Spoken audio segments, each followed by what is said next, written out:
everyone, welcome to my YouTube channel. Today I'm going to be talking to those of you out there who are staying with your toxic partner for your kids' sake.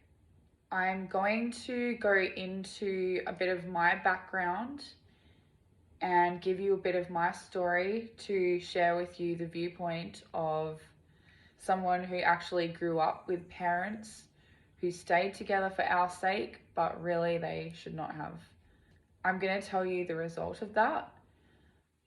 I grew up in a dysfunctional and toxic family, and I would always beg my mom to leave our dad, and I would always try to encourage her to get out of this situation. But unfortunately, she did try to leave a number of times, but she didn't get there in the end, and we ended up staying with our dad. You know, my mom thought she was doing the best thing for us to keep the family together for the kids' sake. But let me tell you what that does. If you stay with your toxic partner and you have children with them, you are essentially putting your children at risk. It may be emotional abuse, that might be what you're going through with your partner, or it could be physical abuse. There could even be abuse that you don't know about, like sexual abuse.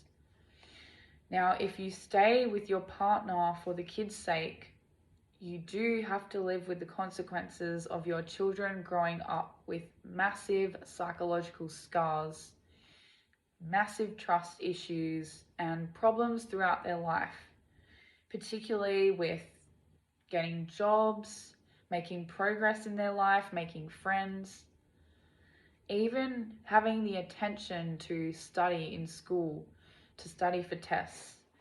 This is the effects of growing up in a toxic family on children. It is much better to separate and to create a peaceful environment for your children. I'm not saying that you have to block your children from seeing their father or mother, unless, of course, they are acting dangerously towards your children. Then I would suggest getting help with that. At the end of the day, a peaceful home environment to bring children up in is far better than trying to stay together for the kids' sake. So I want to speak to you guys about some of the reasons why you're doing this as well. And one of the reasons is definitely fear. You are living in fear. You have control over that fear.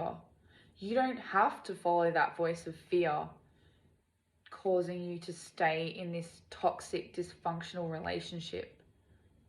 You deserve to be happy. You don't deserve to stay in a marriage or relationship that is keeping you unhappy. So I'm going to encourage you not to listen to that voice of fear, not to listen to all those excuses that are coming into your mind, originating from fear, that are trying to tell you that it's the best thing to do to stay in the relationship for the kids, because it's not. You deserve to have a partner who treats you like a princess. You deserve to have a partner who treats your children respectfully. Even if you get out of that relationship and you're single and you're afraid to be on your own, it is better than staying with someone who treats you like shit. You will learn to be okay on your own. At least you will be in peace, and you will have the opportunity to recover and heal, and so will your children.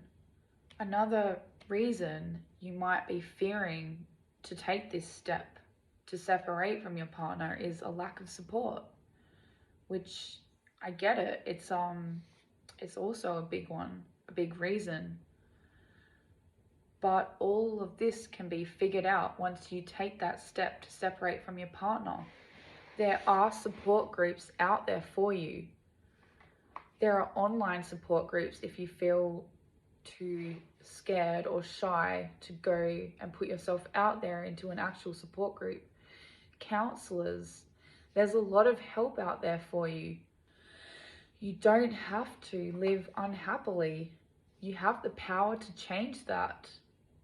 Don't spend the rest of your life staying with a toxic partner for your kids' sake. You know you're unhappy and you have the power to get out of it. Choose differently. Another reason that you might feel as though you're stuck is maybe a lack of money or security. But if I were you, I wouldn't even care about that. Happiness is so much more valuable than security anyway. If it were me, I would probably beg on the streets. There are other ways you can create online businesses, a YouTube channel, for example. You can do a GoFundMe page with donations. And if it's really a struggle for you, just start saving whatever money that you can, whatever money that you have and can get. Start saving it and start getting that money as a plan for you guys to get out of there. So I just want to remind someone out there that you are a well-capable mother. You don't need the drain of a toxic partner to raise your children. Maybe no one's ever told you that you're capable. You are well capable. You have what it takes to be a single mother, independent, and raise those children on your own. You are a valuable woman. You deserve better for your life. You deserve to have a partner who treats you with respect and treats you like a princess. You deserve peace, whether that's single, being on your own for a time. All of you guys deserve peace. Well, I hope this has encouraged and helped someone out there who has been thinking about staying with their toxic partner for their kids' sake, but deep down you have these feelings that you know that you should get out of there, but you don't know how.